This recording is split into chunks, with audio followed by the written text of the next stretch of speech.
A simple function is fantastic. It can do all kinds of things for us. However, what it can do for our application is limited by its inability to interact with the data in our application.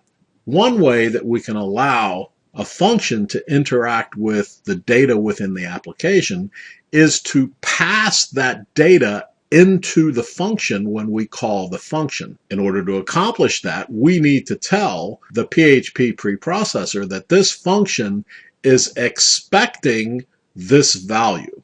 And we do that by including a variable name within the parentheses in the definition of the function. The example here shows a function being created.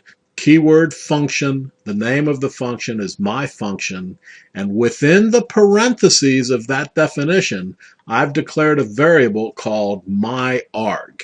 That variable, myArg, will be accessible to the code within the function code block. If I wanted to pass multiple arguments, then I would just list them, separate them by commas. Then those arguments by those names are available within the my function code block. A call to a function that requires arguments obviously requires that the caller pass values into the function call. When those values are passed in, they are assigned in the same order that they appear within the parentheses. They are assigned to the variables that we defined in the function definition. So in this example, the string 1 will be assigned to arg1. The integer 2 will be assigned to arg2, and the string 3 will be assigned to arg3. Those names, those variable names, are how we, within our function code block, can access that data and act upon it. Now, just to be clear and technically correct, when we define a function and list variables that the function expects when it's called, those variables are referred to as parameters. When a call is made to a function and values are passed into that call, those are referred to as arguments. Over the years, these two terms have become somewhat synonymous, but to be technically correct, you should know the difference between the definition of a parameter and that of an argument. Now we have a function that's going to take values and act upon those values, and presumably the function is going to do something interesting with that data and return something to the caller so that we can continue to execute our code in the application. When we want a function to return some data to the caller, we use a new keyword. The new keyword is return. Return something. Return this to the caller. Now, the caller may choose to ignore the data that's being returned. If a function call is on the right side of an assignment operator, then whatever data is returned by that function will be assigned to the variable on the left side of the assignment operator. If you call a function and it is not to the right of an assignment operator, then that value that's returned is just dropped on the floor. It has no life outside of the function. So to get data back from a function, we as the caller must catch that data with an assignment operator. A function allows us to encapsulate a group of PHP statements, a collection of statements that generally do one thing, some specific task. The function may require some values in order to do that task, and when it's done the task, it may return some value to the caller. When we call a function, we cause it to be executed. When we include a function on our web page, it doesn't, unlike the rest of our PHP code, automatically execute when the page is loaded. The function is only executed when it is called by another piece of PHP code. The beauty of a function is that we can write a function that does something. Somebody else can use that function without really understanding how it is that the function does what it does. It just does it, and we call it, it gives us a value back, and we're happy without knowing the details of the implementation within the function.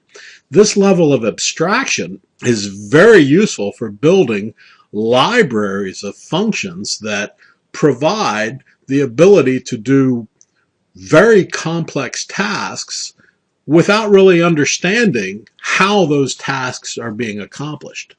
So to create a function, we have a new keyword called function. The function keyword is followed by the name of the function and an open and close parentheses. The block of code that defines the function is enclosed within braces.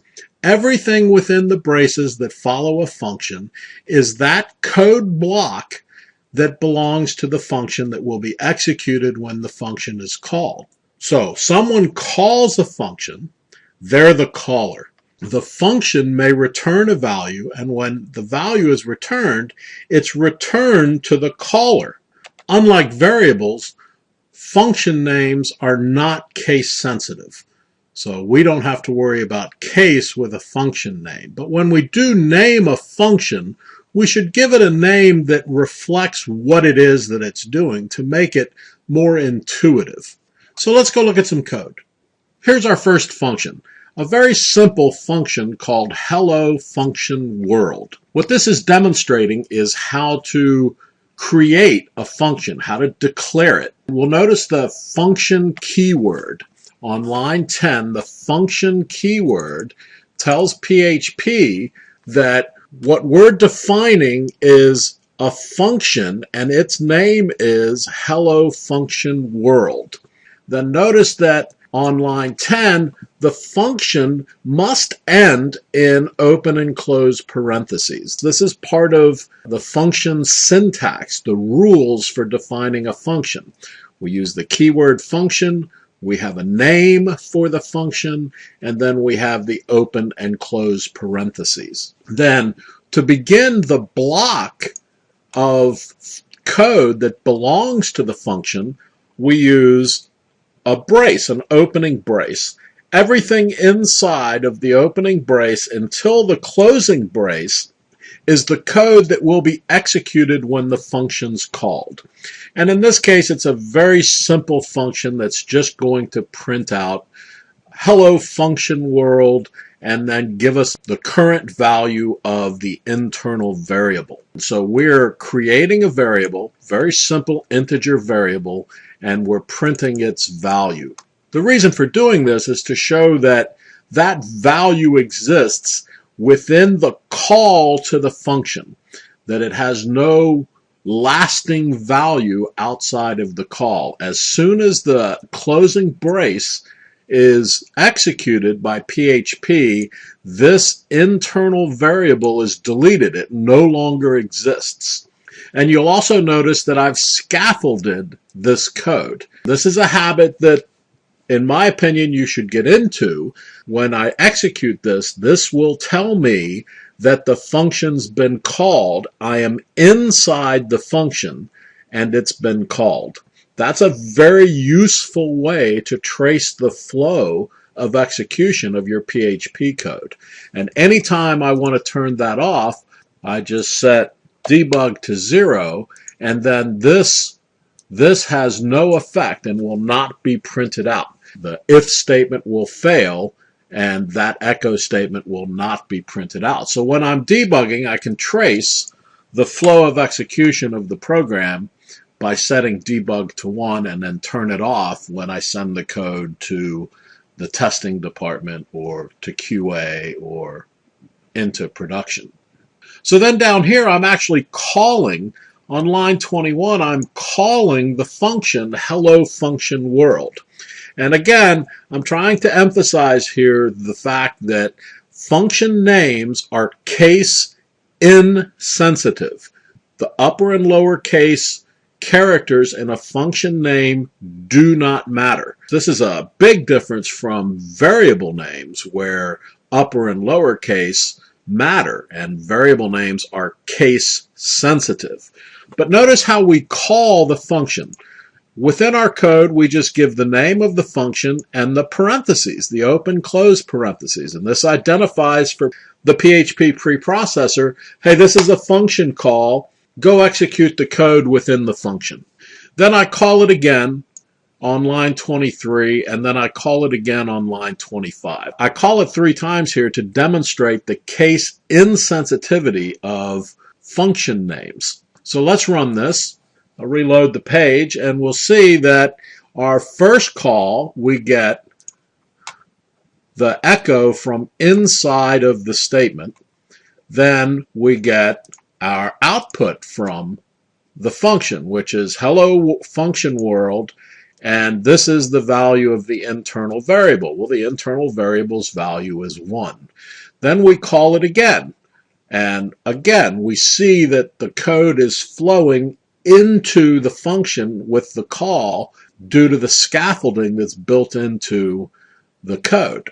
And then again the third call. So there's nothing magic about functions. It's a new keyword, the function keyword, some name, and then the open and close parentheses, followed by the block of code that you want to be executed by that function. And that block of code is like all of the other blocks of code we've looked at for the if, the for each statement. Those blocks of code, including the function code block, is enclosed by opening and closing braces.